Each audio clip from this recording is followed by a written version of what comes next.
The ninth characteristic that I would like to share with you is that even though the Father and the Son are on a level of equality as persons, the Son from eternity past has been subject to His Father's authority as His head.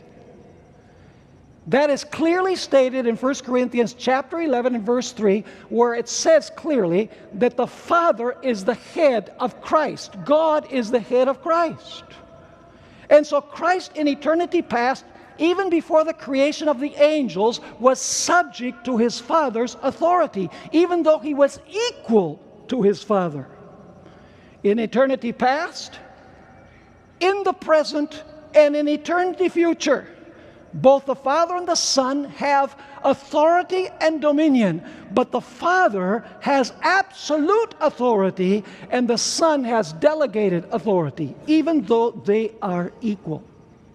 Never has Jesus ever acted independently of His Father. He has ever been subject to His Father's authority and His Father's will. You might be thinking, well, that happened since the incarnation, that He was subject to His Father's will, even though He's equal to His Father. Not so. Let me read you a couple of statements from the Spirit of Prophecy. The first one is found in Story of Redemption, page 13. You know, Lucifer in heaven said, hey, Jesus and me are equal, we're the same, and yet Jesus is favored and I'm not favored. So the Father had to call a meeting in heaven of all of the heavenly council to explain the position of His Son. This is before the creation of the world. Notice this statement: the great Creator, referring to the Father, assembled the heavenly host that He might, that is, that the Father might, in the presence of all of the angels, confer special honor upon His Son. The Son was seated. Was Jesus the Son already? Yes. The Son was seated on the throne with the Father. And the heavenly throng of holy angels was gathered around them. The Father then made known, notice who's making known. The Father then made known that it was ordained by Himself, that is, by the Father, that Christ, His Son, should be equal with Himself, so that wherever was the presence of His Son, it was as His own presence. The word of the Son was to be obeyed as readily as the word of the Father. His Son, He had invested with authority to command the heavenly host. What had the Father done? He is the one that had invested the Son with authority to command the heavenly host.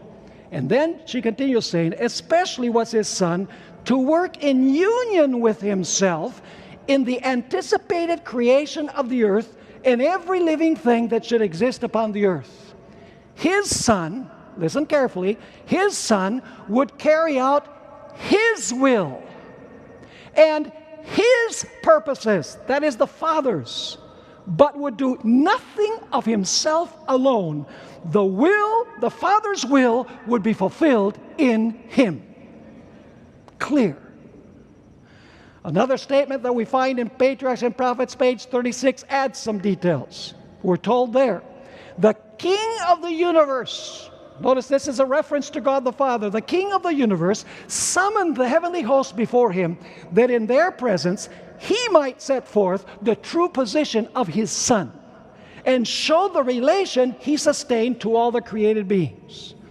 The Son of God shared the Father's throne, and the glory of the eternal self-existent One encircled both. Before the assembled inhabitants of heaven, the King, that's the Father, the King declared that none but Christ, the only begotten of God, could fully enter into His purposes, and to Him it was committed to execute the mighty counsels of His will, that is, of the Father's will. The Son of God had wrought the Father's will. Listen carefully.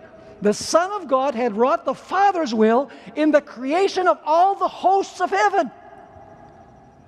Who created the angels? Jesus. Whose will was He performing? The will of His Father. So once again, the Son of God had wrought the Father's will in the creation of all the hosts of heaven.